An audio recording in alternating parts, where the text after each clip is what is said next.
MP for North Tongue, Samuel Okujetu Ablakwa, he told us to wait for the kitchen scandal.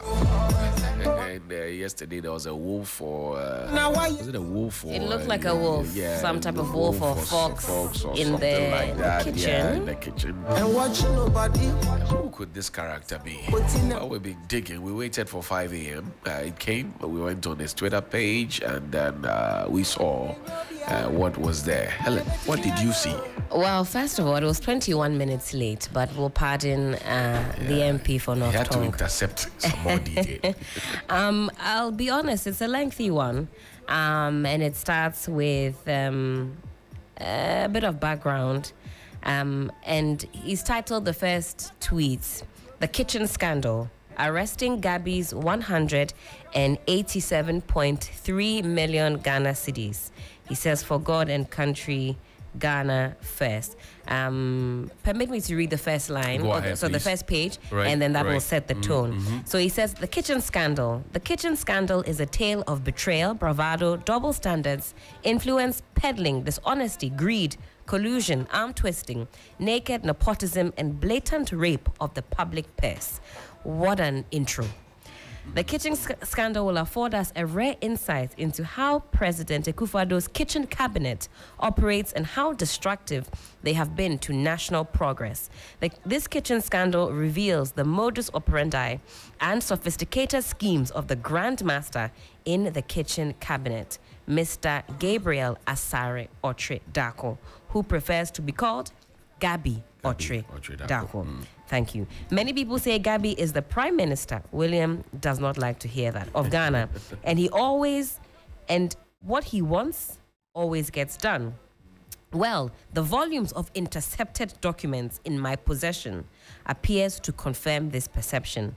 Gabby's name has come up in other multi-million-dollar transactions such as PDS, Ejapa, and recently Ameri, when former Energy Minister Boachi Ejako accused him of unilaterally renegotiating the infamous Ameri Novation Agreement, which led to the minister's unceremonious exit. I think William touched on that briefly this morning during the review.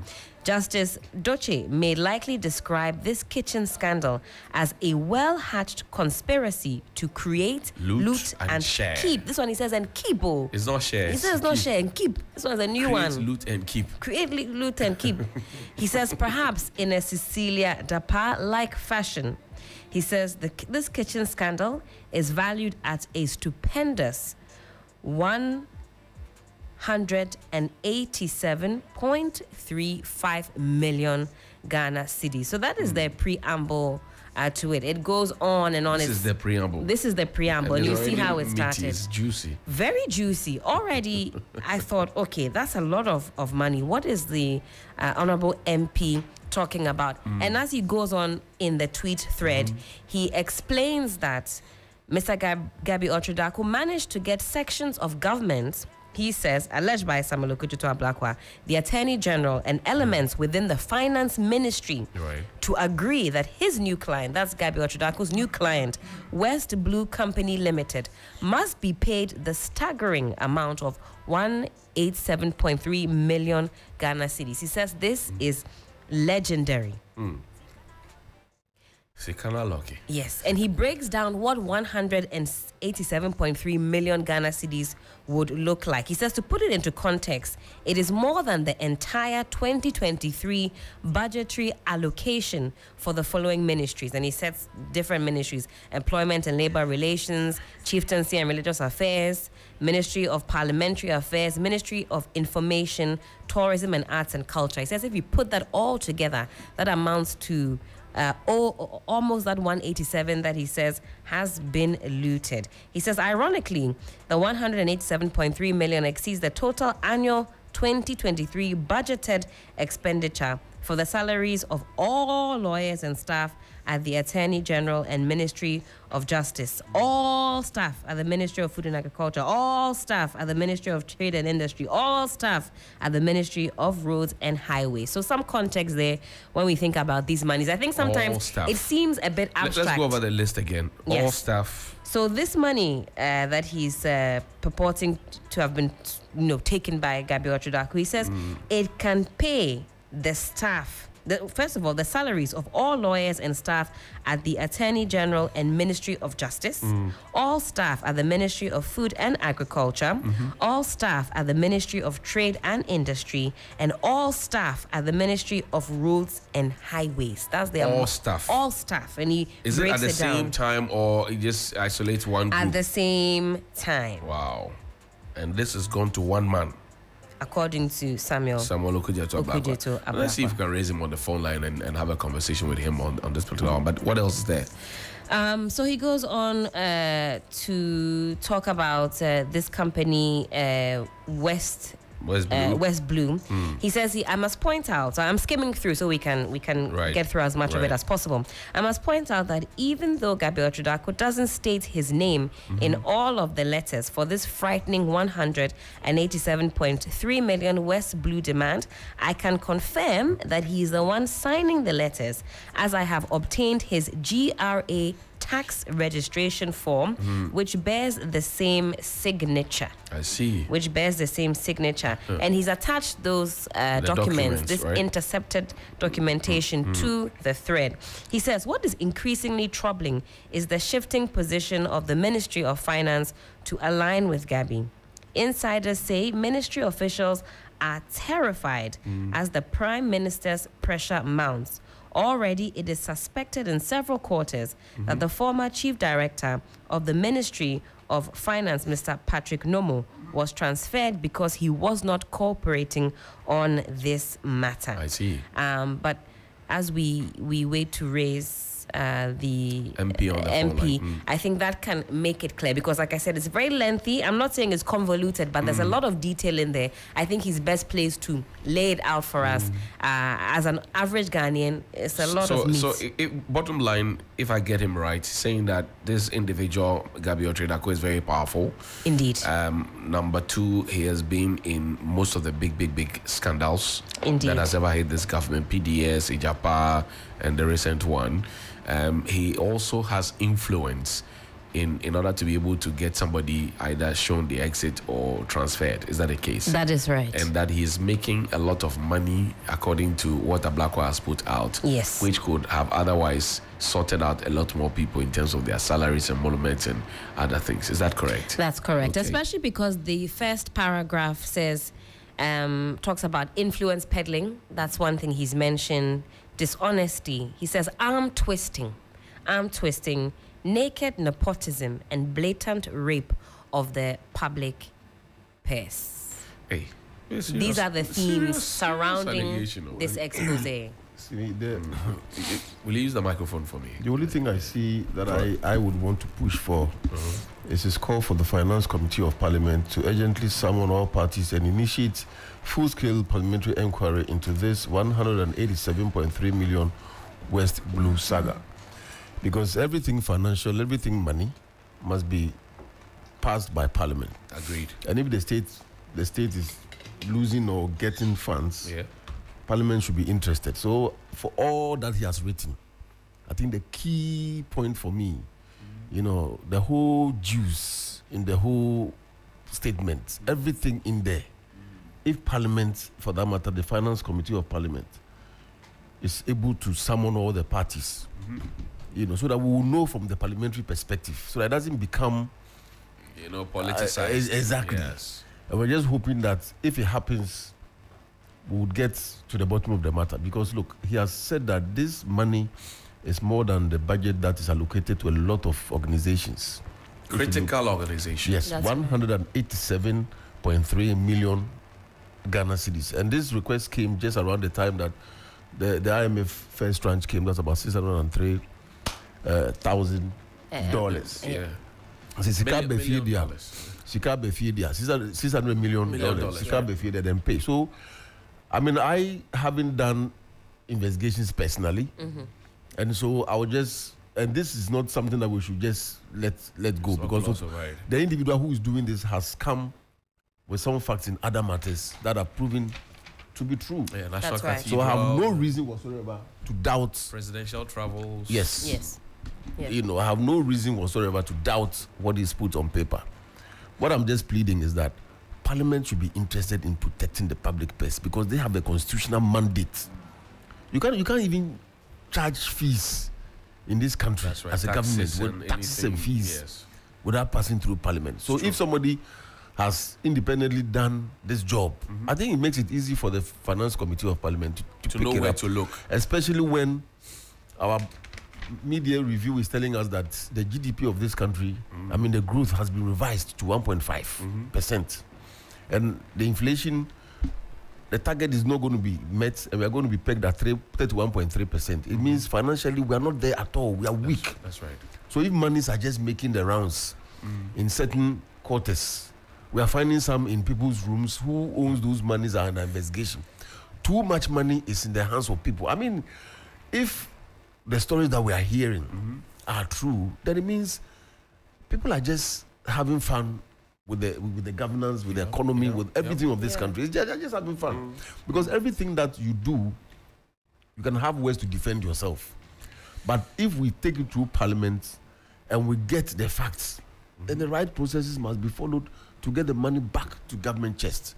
Because we can't allow individuals to become millionaires just because they are attacked as politicians. I mean, it makes it too cheap. It's not good, and it sets a bad precedent for people to want to get into politics, not because they want to serve, but because they're looking at what they can get from politics. See, I say this not because of what I have heard or read, but because of what I lived as a young man when people's fathers were picked up and killed during so-called coup d'etats that came with corruption and nepotism as the backbone of those coup d'etats, and people were arrested at dawn and shot and killed. There were the reason that people were shot, that you had too much, a certain number of cartons of beer in your house. And I mean, can you imagine people had 5 toilets in their bedroom, in their houses, and so they were picked up and shot, and some mistaken identity, some died because you looked like somebody that they were targeting.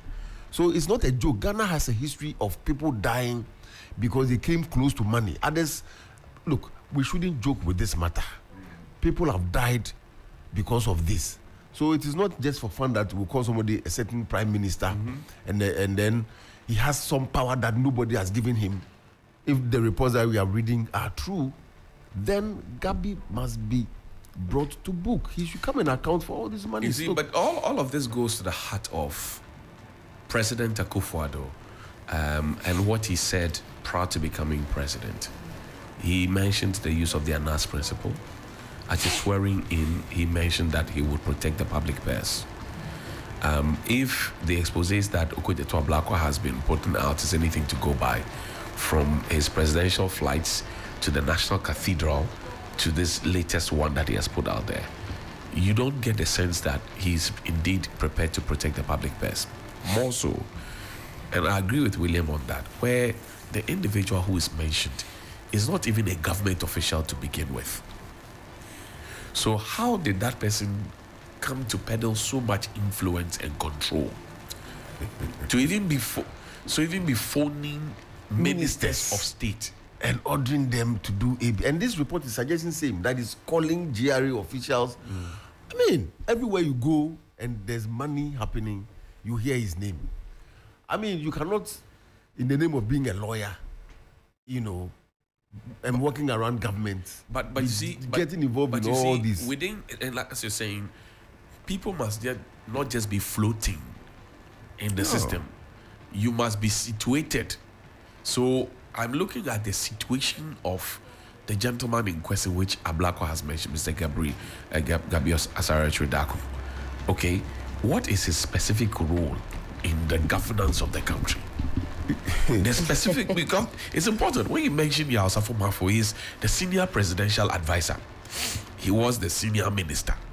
When you mention Dr. Nsia Asare, he's a senior advisor to the president on all matters of health. When you mention Kojo Ponkrumah, he's the information minister. When you mention Eslo Kufu, she's the communications minister. So when you mention Gabby Otchere-Darko, people playfully say he is the prime minister. But is it not strange that this gentleman didn't get any position in the NPP government? No, but with all the work that he did. Because is it not strange that he didn't get? I mean, I don't want us to personalize the discussion. But the point is that his name is at the center of this, so he should come out and also clear. Consistently, he has told us that he is not a member of government. But Mr. Boakye Jaku, who was suspiciously kicked out of government, and now he has come to say that it was because of Ameri. Mr. Otchere-Darko again has been fingered in the Ameri deal, right? How is it that he now gets the impetus to call the then energy minister to tell him how he should proceed in the Ameri matter? Right? He's the one calling the minister, whose job it is to know how to proceed. He's calling the minister to say, proceed in this manner. You get the point? Oh, yes. And then the president now constitutes a committee to go to Dubai to go and check on the oil wells. And the minister for the sector is not a member of the team that went out there to check on the wells. It's strange. In between that time was when this man called the minister. So that influence peddling, arm twisting, whatever it is, he needs in his own interest to come and answer. And we saw that after the leakage of that interministerial committee report by Professor Frimpong Boateng. And you recall that he made specific calls because a client of his was involved in all of this, didn't have the right permit allegedly, and he was able to pick up a phone, call the minister and say, excuse me, my client has, the right permits. Let us go about our duties. And there was another lawyer that was dealing with the case. That lawyer wasn't able to just pick up the phone and call the minister and, make requests and demands. But Gabby was able to do so. Why? So every issue that has to do with big money, PDS, his name is mentioned. Yeah. Ejapadi, his name is mentioned. Interministerial Committee on Illegal Mining. Yeah. His name is mentioned. This particular so-called West kitchen Blue. cabinet, West Blue thing. His name, he should be coming out. When I think it was as far back as last 2 weeks or so that Mr. Jaku's narration came about. Right. He hasn't come to say anything. What would he say? I mean, if there's some untruth in that statement, come out and say something. Boss. Because it is strange that everywhere you go and there's money floating around the wrong places, your name is mentioned, and you don't come out to say anything. So is it that it's not happening? It's not true? They compassed me about like bees. They are quenched as the fire of thorns. For in the name of the Lord, I cut them down. We'll see you after the break. Are you ready to win solid cash every day with Cash Out? Be a proud winner of lots of cash simply by watching or listening to any of Media General stations. That's right, you are being rewarded for your loyalty. Tune in to all Media General brands. TV3, 3FM 92.7, Onia TV, Onia FM 95.1, all in Accra, Akuma FM 87.9 in Kumasi, and Connect FM 97.1 in Takoradi. To enter the Cash Out raffle on your favorite Media General station, just dial *439#. Follow the prompt and pick your favorite platform to enter. Voila! You are now eligible to become one of the 10 lucky winners.